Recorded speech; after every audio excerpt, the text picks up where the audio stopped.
One one function हम पिछले video में देख चुके हैं। सो आज फंक्शन का next topic that is onto function. Onto function का ही नाम एक, इसको सर्जेक्टिव फंक्शन भी बोलते हैं। It's a surjective function. Surjective function, इसी का नाम एक सर्जेक्टिव फंक्शन भी है, इसका नाम ऑन टू फंक्शन भी है। तो आइए देखते हैं ऑन टू फंक्शन। पिछले वीडियो में हम वन वन फंक्शन देखे थे, उस पर बेस्ट एक एग्जांपल भी लिए थे, और ये भी हम इस पे भी बेस्ट हम एग्जांपल लेके इसको समझने का प्रयास करते हैं। आइए देखते हैं that is onto function. और अगर वीडियो अच्छा लगे like share and subscribe. So let's begin this topic that is onto function. अब हम थोड़ा सा इसका हम वेन डायग्राम से समझना, ये थोड़ा सा ज़्यादा आसान होता है, इसलिए हम इसको वेन डायग्राम से समझाते हैं। ऐसा कि है ऑन टू फंक्शन है फंक्शन। पहले हम फंक्शन भी हम बताए थे, फंक्शन का इंट्रोडक्शन भी, वो भी आप देख लीजिए, तभी आपको समझ में आ जाएगा। Onto function, one one function, आज जब वन वन और ऑन टू रहता है तब उसको बोलते हैं बाइजेक्टिव फंक्शन। वो हम आगे देखेंगे। वन वन फंक्शन हम देख चुके हैं, अब हम देखेंगे onto function. A function A to B, मतलब वो ए टू बी होना चाहिए। A function is said to be one one, वो ए टू बी का मतलब ए से बी की तरफ होना चाहिए। A function A to B is said to be onto और सर्जेक्शन, सर्जेक्टिव फंक्शन भी इसको बोलते हैं, ऑन टू फंक्शन या सर्जेक्टिव फंक्शन, या और वन वन को बोलते थे इंजेक्टिव, इसको सर्जेक्टिव नाम देते हैं। Every element of B is the image of some element of A. अब हम, जैसा कि आप मेरे पिछले वीडियो देखे होंगे तो हम बताए थे ये इसका इमेज होता है। दिस इज इमेज, ये इमेज है, इसका इमेज है, सामने है तो इमेज ही है, और ये इसका प्री इमेज है। आप इसको एक और नाम बोलते हैं दैट इज डोमेन, और इसका एक और नाम है दैट इज कोडोमेन।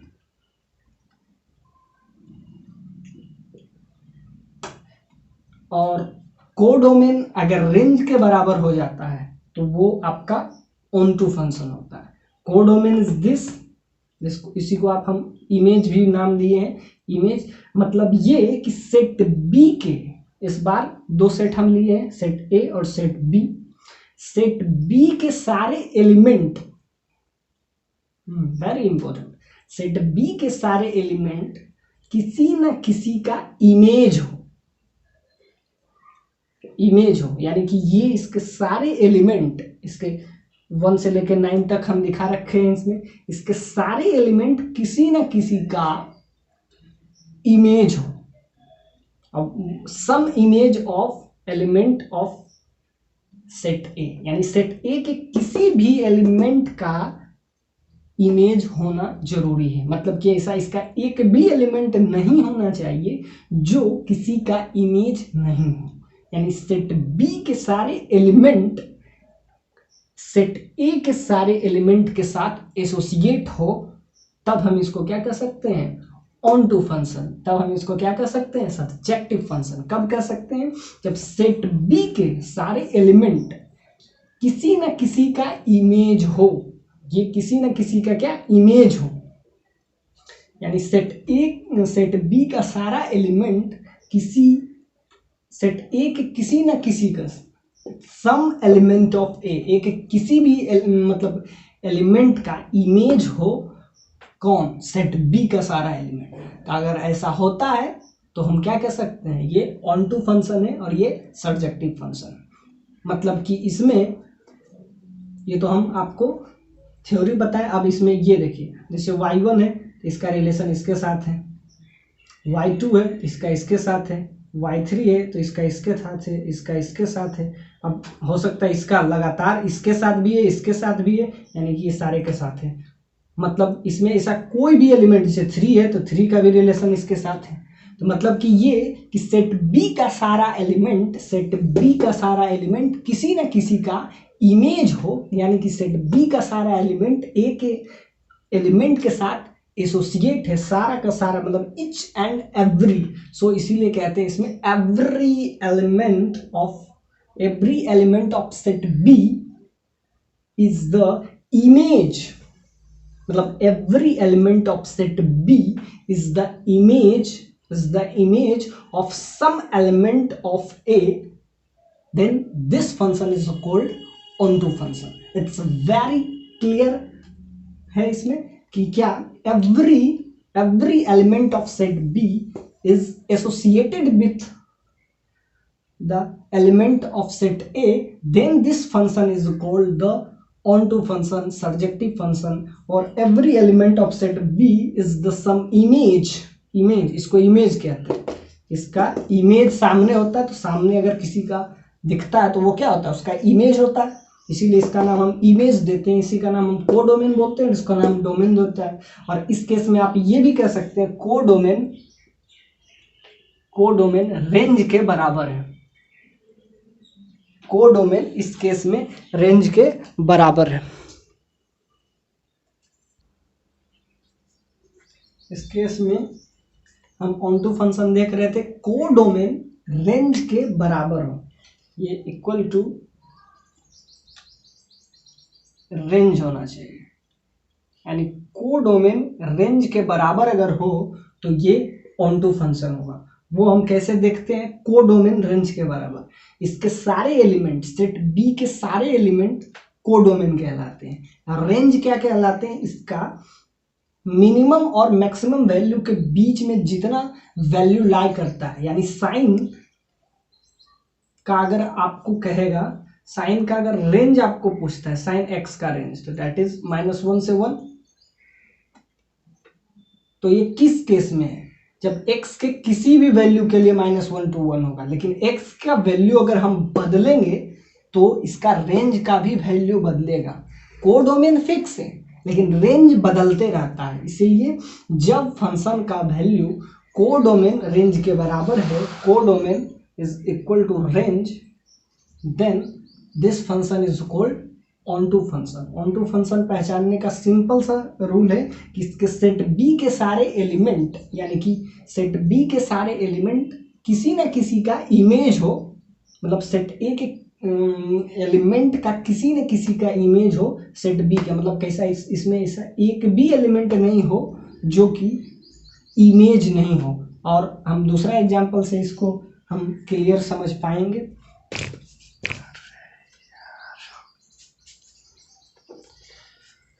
एक और एग्जाम्पल से हम समझेंगे।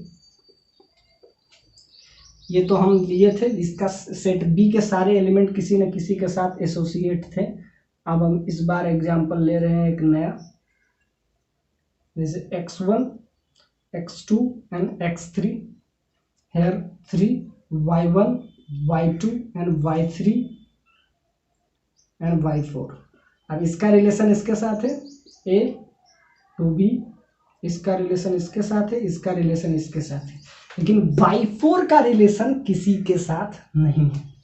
ये देखने वाली बात है कि इसके सारे एलिमेंट के साथ है लेकिन y4 का रिलेशन किसी के साथ नहीं है। ये क्लियर दिख रहा है कि एक सेट A है और एक सेट B है, तो सेट B का ये y4 है, y4 किसी का इमेज नहीं है, यानी y4 किसी का इमेज नहीं है। और यहाँ पे हम क्या पढ़े थे, इसका मतलब डेफिनेशन में हम पढ़े थे, एवरी एलिमेंट ऑफ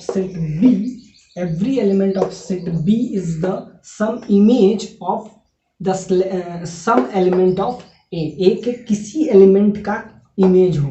लेकिन यहाँ क्लियर दिख रहा है कि y4 किसी का इमेज नहीं है, और किसी का अगर इमेज नहीं है तो ये ऑनटू फंक्शन नहीं है, ये सर्जेक्टिव फंक्शन नहीं है, ये 1-1 फंक्शन नहीं है।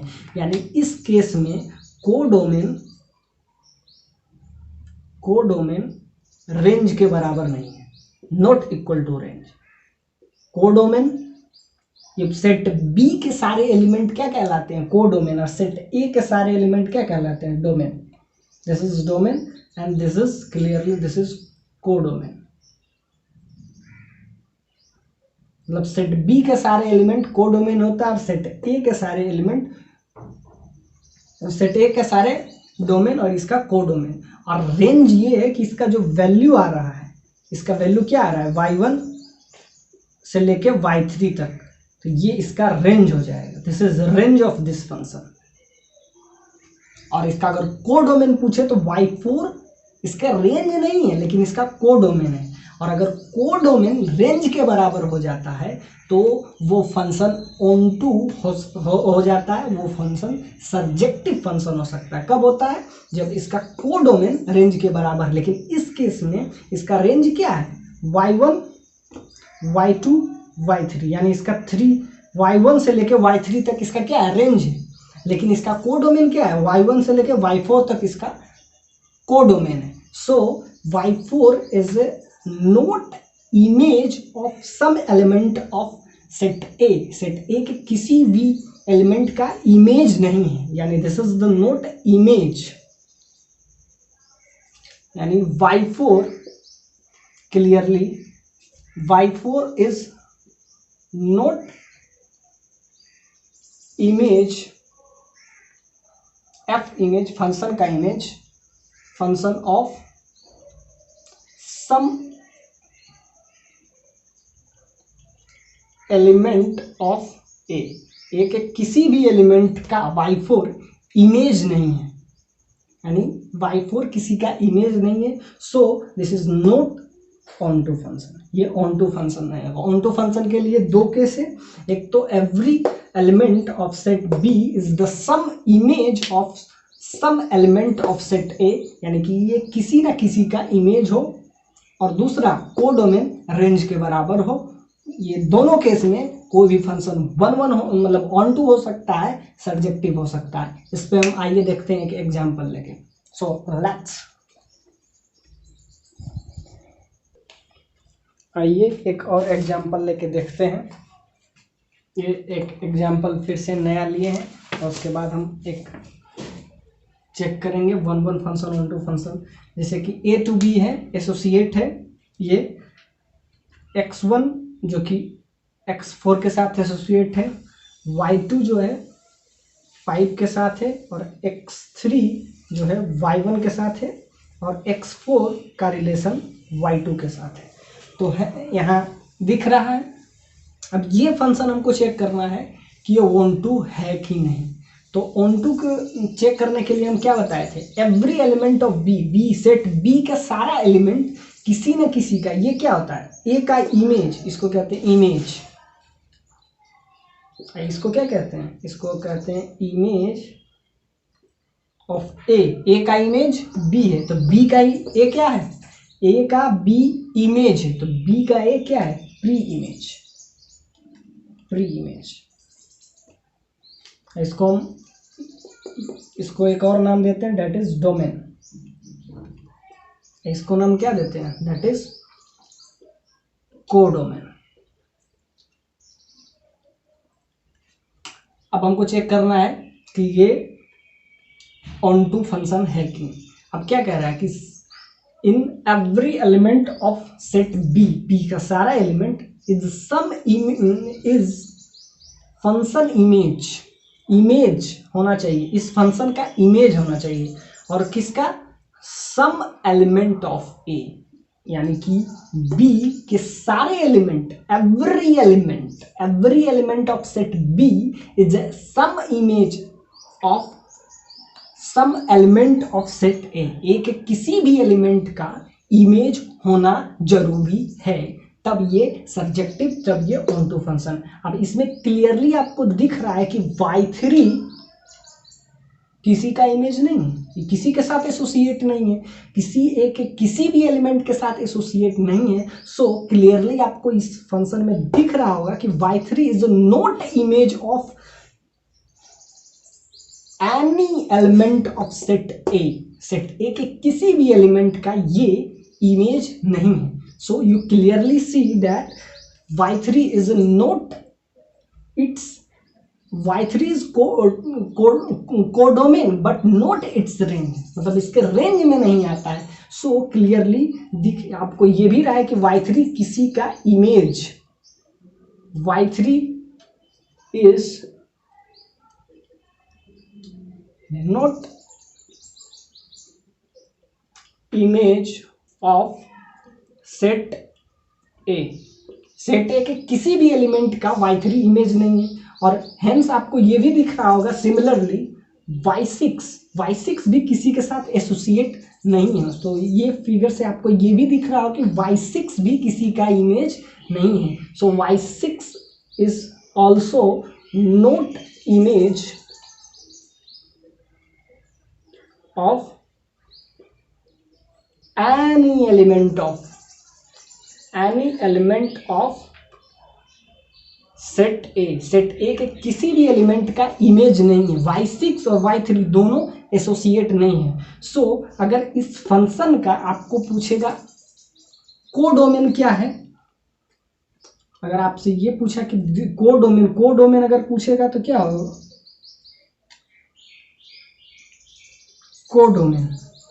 कोडोमेन अगर है तो y1 y2 y3 y4 y5 और y6, ये इसका क्या हुआ कोडोमेन क्या है, y1 y2 y3 y4 y5, मतलब इस सारे सेट बी के सारे एलिमेंट इसका कोडोमेन है। लेकिन अगर आपसे रेंज पूछा तो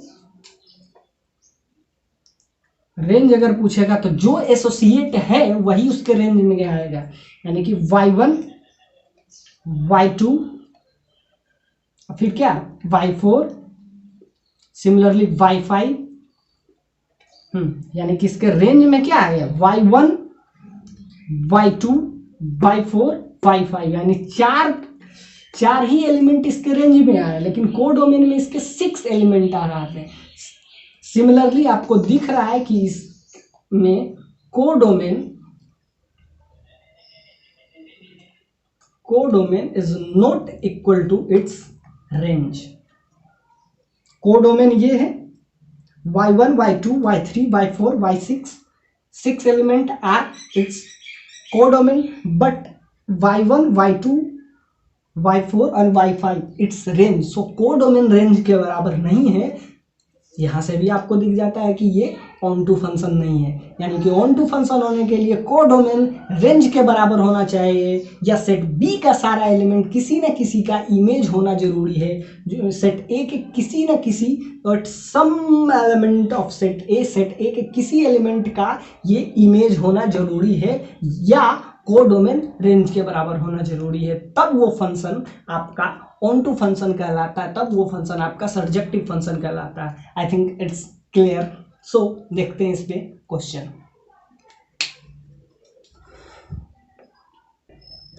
एक आपके लिए question, which of the following function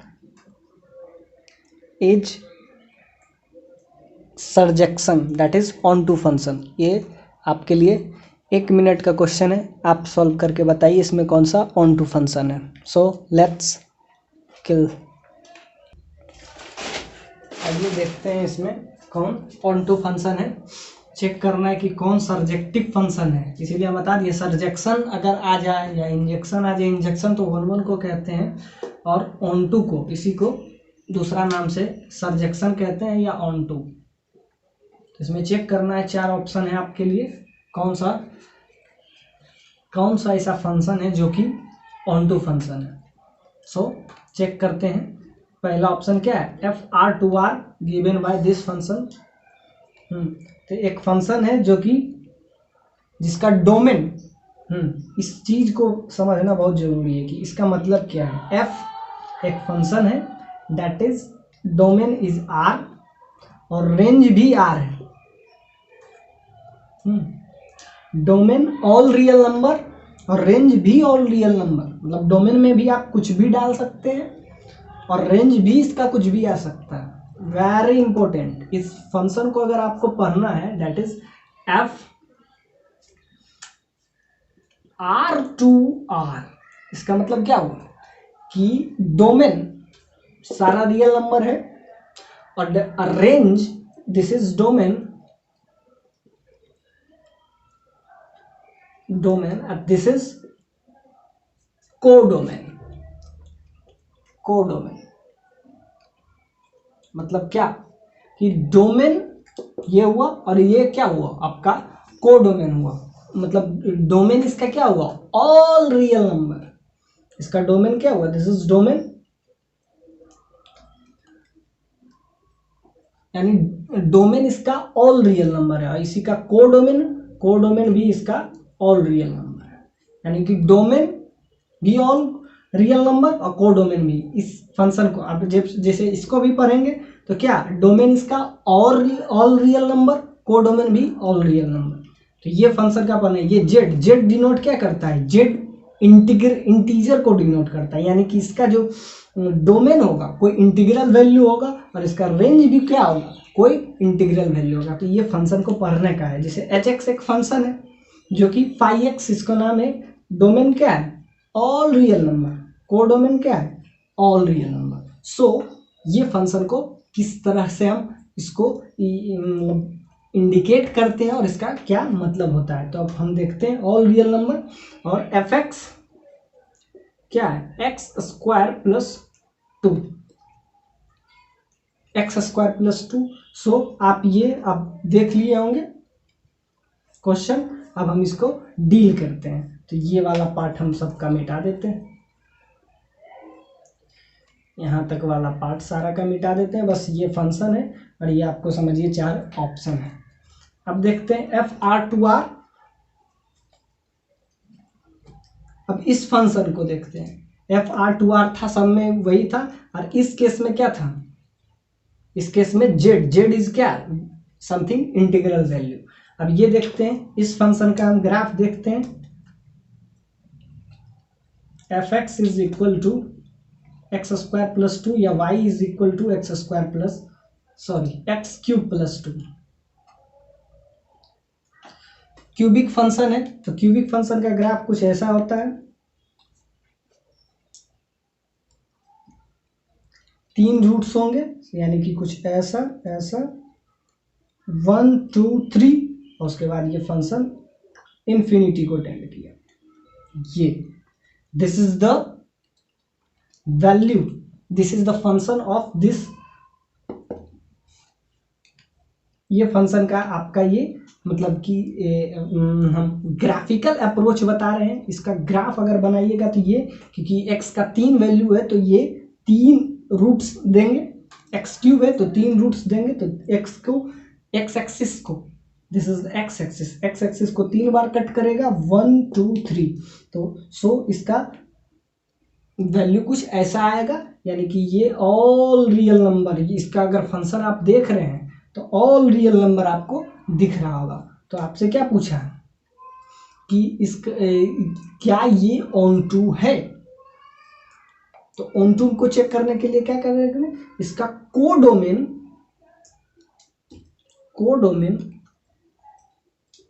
इसके रेंज के बराबर होना चाहिए। इसका रेंज भी ऑल रियल नंबर है, इसका कोडोमेन भी ऑल रियल नंबर आ सकता है। तो कोडोमेन अगर रेंज के बराबर हो तो क्या हम कह सकते हैं, इसका रेंज भी क्या, सारे रियल नंबर आ सकते हैं, सारे रियल नंबर। ये नीचे जाएगा फंक्शन, ये इधर ऊपर जा रहा है, तो इसके सारे रियल नंबर, यानी इसका कोडोमेन रेंज के बराबर। इसका रेंज अगर आप देखिएगा तो ऑल रियल नंबर, किसी भी क्यूबिक फंक्शन का रेंज अगर देखते हैं तो ऑल रियल नंबर आता है। क्यूबिक फंक्शन का अगर रेंज आप देखिएगा तो ऑल रियल नंबर इसका आता है। और मतलब इसका रेंज आप जानते हैं क्यूबिक फंक्शन का क्या होता है, ऑल रियल नंबर। इसका कोडोमेन भी फंक्शन में दिया हुआ है, कोडोमेन भी इसका क्या है, ऑल रियल नंबर। यानी कोडोमेन इसका रेंज के बराबर है। अगर कोडोमेन रेंज के बराबर हो जाएगा तो ये फंक्शन क्या हो जाएगा, ऑन टू फंक्शन हो जाएगा। ये क्या हो जाएगा, सर्जेक्टिव फंक्शन हो जाएगा। This is surjective. तो आपका ऑप्शन 1 ही हो गया। अब देखते हैं, चेक करते हैं ऑप्शन बी। वैसे ऑप्शन 1 हो जाएगा, क्यों, क्योंकि किसी भी क्यूबिक फंक्शन का अगर आप रेंज देखिएगा तो ऑल रियल नंबर, अगर ऑल रियल नंबर है और यहाँ पे आपको दिया भी है इसका कोडोमेन, जो आपको दिया होता है वो कोडोमेन होता है। It's very clear. मैं आपको ये बहुत क्लियर बता रहा हूँ कि जो आपको दिया होता है इसमें क्या देगा, एफ आर टू आर है, यानी इसका कोड डोमेन क्या है, ऑल रियल नंबर। और जैसा कि हम जानते हैं कि किसी भी क्यूबिक फंक्शन का अगर आप रेंज निकालिएगा तो ऑल रियल नंबर आ गया, यानी कोड डोमेन भी ऑल रियल नंबर, रेंज भी ऑल रियल नंबर, यानी कोड डोमेन रेंज के बराबर है। So this is the onto function, this is surjective function. So option 1 is the right answer. लेकिन आपके मनोरंजन के लिए हम बाकी सारे ऑप्शन देख लेते हैं। ये पैराबोलिक फंक्शन है, और अगर पैराबोलिक फंक्शन है, ये भी एफ आर टू आर था, यानी कि इसका कोड डोमेन भी सारा रियल नंबर होगा। लेकिन ये क्यूबिक फंक्शन नहीं है, ये एक मतलब पैराबोलिक फंक्शन है। तो पैराबोलिक फंक्शन इसका अगर आप ग्राफ बनाइएगा तो क्या हो जाएगा, वाई, इसको लिखेंगे G x is equal to x square plus 2, इसको y ले लेते हैं, x square plus 2 y minus 2 that is x square, यानी कि इसका ग्राफ कुछ ऐसा बनेगा,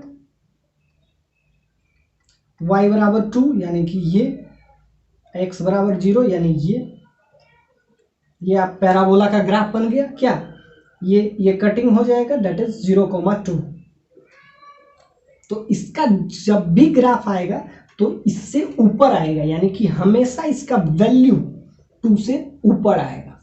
तो अगर 2 से ऊपर आएगा तो ऑल रियल नंबर में तो नहीं होगा, यानी कि एक्स एक्स निगेटिव वाला तो सारा पार्ट हट गया। जबकि इसका क्या था, कोड डोमेन क्या था, जी आर टू आर, यानी इसका डोमेन क्या था, ऑल रियल नंबर। इसका कोड डोमेन क्या था, ऑल रियल नंबर। जबकि रेंज इसका क्या आ रहा है, रेंज इसका हमेशा 2 से बड़ा ही आ रहा है, यानी कि इस मतलब इसका जो वैल्यू है ये हमेशा ये आएगा, यानी कि ये 0,2 है, यानी कि इसका जो वैल्यू है 2 से हमेशा बड़ा आ जाएगा। यानी कि रेंज है, range is greater than 2 to infinity, but its domain, but its codomain क्या है, all real number. Real number में तो सब आ जाता है, नेगेटिव पॉजिटिव सब आ जाता है। सो यू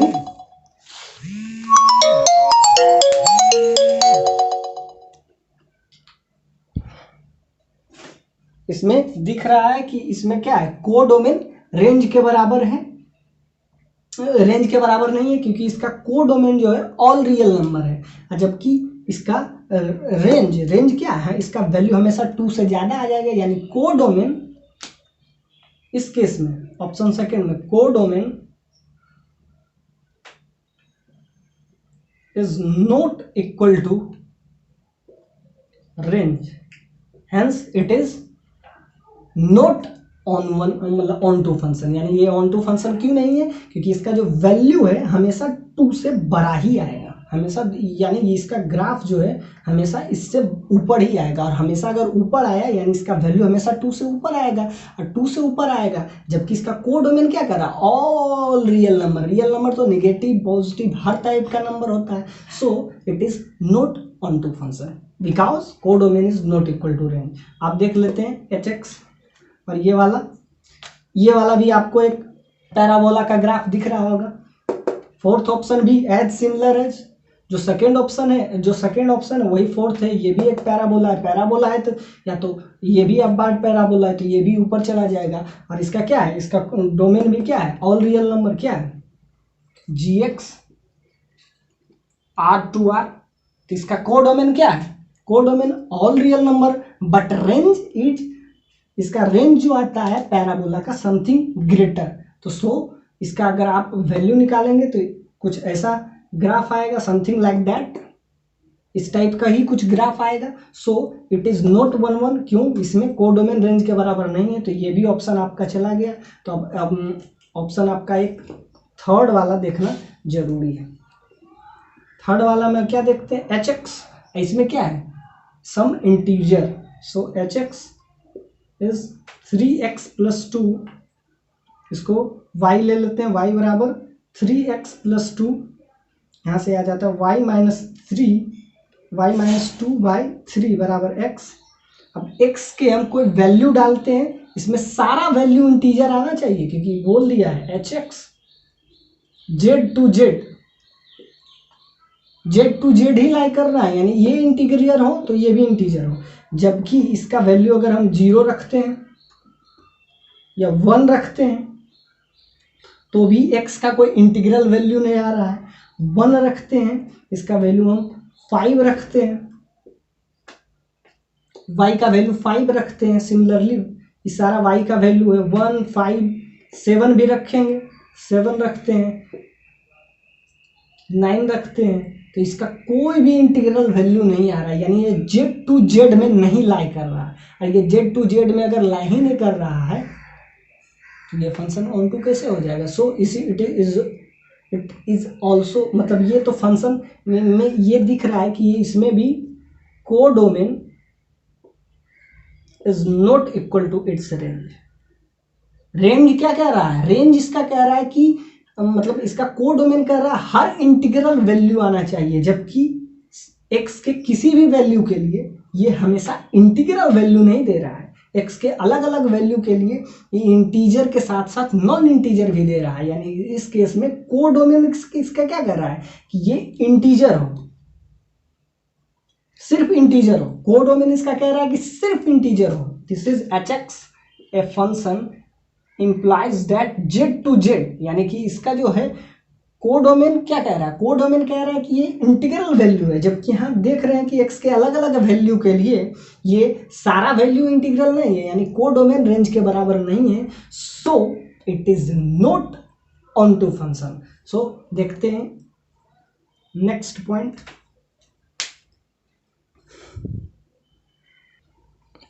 आइए देखते हैं the next topic, that is अब ऑन टू फंक्शन का नंबर, दैट इज ये क्या है? ये है number of onto function, यानी ऑन टू फंक्शन का नंबर निकालना है।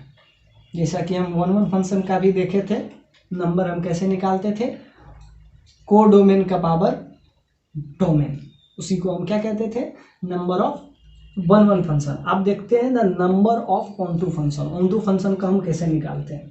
सो कुछ हम बेसिक सा एजम्पशन लिए। A and B are the two sets having m and n element, यानी कि एक ऐसा है और b कुछ ऐसा है।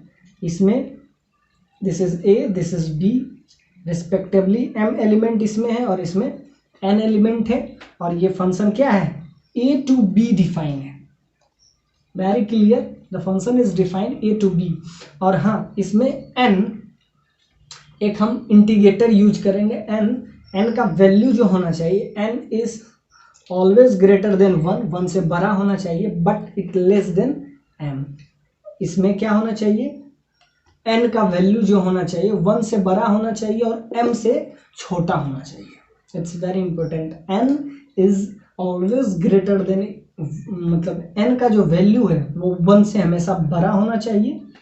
m and n, m किसका है? m a का है, और n क्या है? b का number of element. This is the number of element in set a का सारा एलिमेंट का संख्या क्या है?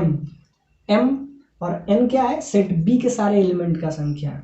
और n लाइक क्या करता है? n इज ग्रेटर देन 1, यानी इसका जो वैल्यू है, इसका कोडोमेन का वैल्यू 1 से बड़ा होना चाहिए और इसके डोमेन से छोटा होना चाहिए, यानी ये 1 से बड़ा होना चाहिए और इसके छोटा होना चाहिए। तो इसीलिए इसका एक हम फॉर्मूला लाए हैं, NCR -1 के पावर n माइनस r, और r के पावर क्या होना चाहिए? r के पावर 1। एक बाइनोमियल से ये फॉर्मूला आया है number of onto function के लिए। क्या फॉर्मूला है? r 0 से n के बीच लाई करेगा, NCR -1 के पावर n माइनस r, और r का पावर क्या हो जाएगा? m, वेयर m क्या है? m है सेट a के सारे एलिमेंट, n क्या है? सेट b का सारा एलिमेंट। तो NCR -1 के पावर n माइनस r और r का power m। It's very clear, this is the number of onto function. अब इस पे बेस्ड, इस फॉर्मूला पे बेस्ड, यानी NCR -1 के पावर n माइनस r और r के पावर m पे हम फॉर्मूला देखते हैं। और ये 0 से और 1 से भी ये शुरू हो सकता है, वैल्यू पे कोई इफेक्ट नहीं पड़ेगा, यानी ये फॉर्मूला या ये फॉर्मूला दोनों एक ही है। आप कोई भी याद कर रख सकते हैं और इस पे बेस्ड हम प्रॉब्लम देखते हैं।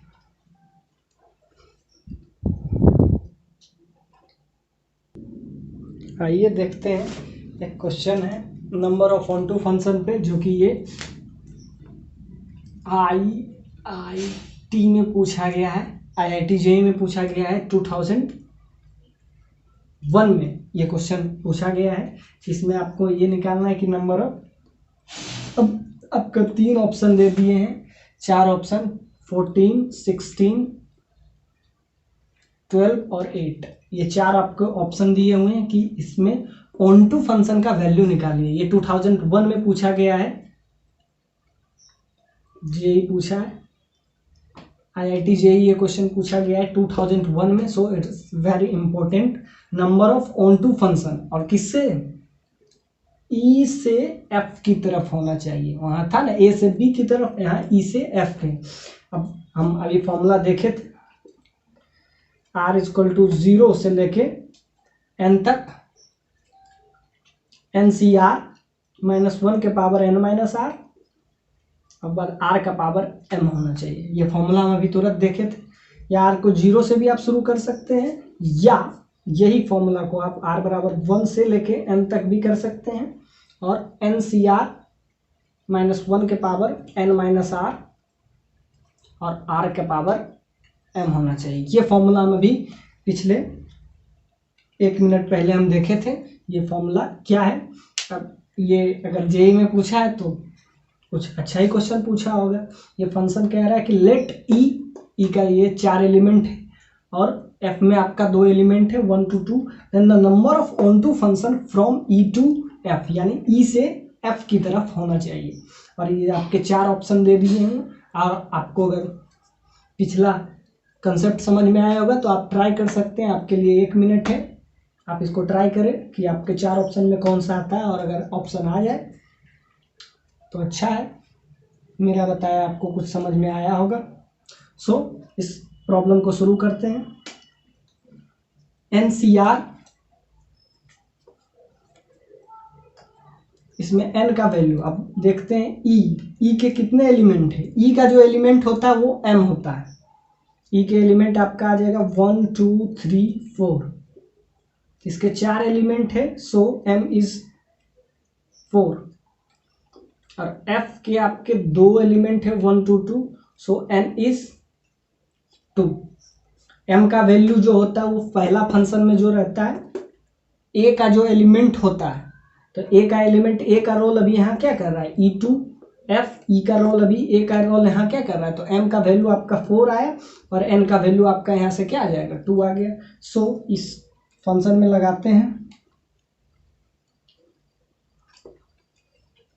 R, आप 0 से भी लगा सकते हैं, 1 से भी लगा सकते हैं, कोई फर्क नहीं पड़ता है। तो 1 से लगाते हैं, R = 1 से n क्या है, n का वैल्यू 2, NCR, तो n क्या है यहाँ पे, n का वैल्यू 2, आप बस पुट कर देना है, वैल्यू आ जाएगा, n का वैल्यू 2, सो n is 2, -1 के पावर n - r, n है 2, r को r रखते हैं, और उसके बाद क्या था, r का पावर m, m क्या है, दैट इज 4, m 4 है और n, तो यहाँ से आपका वैल्यू क्या आ जाएगा, r का वैल्यू आ जाएगा 1 से 2 के बीच में पुट करेंगे। जब 1 पुट करते हैं तो क्या आ जाएगा, 2c1, और यहाँ क्या आ जाएगा, 1 जब रखेंगे तो -1 का पावर 1 आ जाएगा, -1, यहाँ r का वैल्यू अगर 1 रखेंगे तो डेट इज -1, और यहाँ क्या, r का वैल्यू 1 रखेंगे तो 1 के पावर 4, दैट इज 1 का पावर 4, 1 ही आएगा, प्लस अब r2 रखेंगे तो 2c2, दैट इज 1, और 2 जब रखेंगे तो इसका पावर 0 हो जाएगा, 0 किसी का भी पावर 0 का वैल्यू 1, यानी यहाँ से 1 आ गया, और यहाँ से क्या रखेंगे, 2 का पावर 4, 2 का पावर 4 क्या होता है, 2 का पावर 4 दैट इज 16, यहाँ से आपका वैल्यू आ जाता है क्या, -2, 2c1 दैट इज 2, 2c1 आपको ये तो हम निकालने पिछले वीडियो में बताए थे। 2c1 का वैल्यू 2 और ये -1 और यहाँ से आ रहा था 3 और यहाँ से क्या आ जाता है 2c2 that is 1।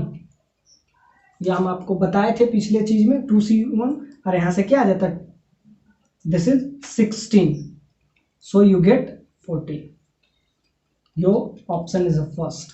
I think this is a very good question from asked in the previous year in JEE 2001 में पूछा। ये बहुत ही क्लियर सा क्वेश्चन है, इसमें कुछ भी नहीं है। एक बार और अगर आपको समझ में नहीं आया हो तो हम इधर देख सकते हैं, ये वाला फॉर्मूला हम लगाए हैं NCR -1 के पावर n -r के पावर m। यहाँ पे हम m का वैल्यू आपका क्या आ गया, m का वैल्यू यहाँ से 4 आया और n का वैल्यू क्या आया 2 आया। वही इस वाले क्वेश्चन में हम पुट कर दिए। सो अब क्वेश्चन लिख तो लिए होंगे तो ये हम मिटा देते हैं। तो इसमें हम क्या लगाए हैं समेशन r इक्वल टू 1 से लेके n तक NCR -1 के पावर n -r और यहाँ से r के पावर m का वैल्यू, इसके 4 एलिमेंट है तो m का वैल्यू क्या है 4 एलिमेंट है तो m आ गया यहाँ से आपका 4 और n का वैल्यू आ गया आपका 2। सो यहाँ रखेंगे n का वैल्यू क्या है 2। सो 2 r का 1 से लेके 2 तक 2cr -1 के पावर 2 r और r का पावर m का वैल्यू कितना है 4। आपको अब एक बार r बराबर 1 पुट करना है तो r बराबर 1 अगर पुट करते हैं तो यहाँ से क्या है 2c1 -1 के पावर 1 तो 1 हो गया और यहाँ से आपका क्या आ जाओ 1 के पावर 4 दैट इज 1। यहाँ से अगर r बराबर 2 पुट करते हैं r equal to 2 so 2c2 that is 1 और यहाँ 2 अगर पुट कर देते हैं तो 2 - 2 0, किसी का पावर 0 दैट इज 1 और इसका वैल्यू 2 के पावर 4।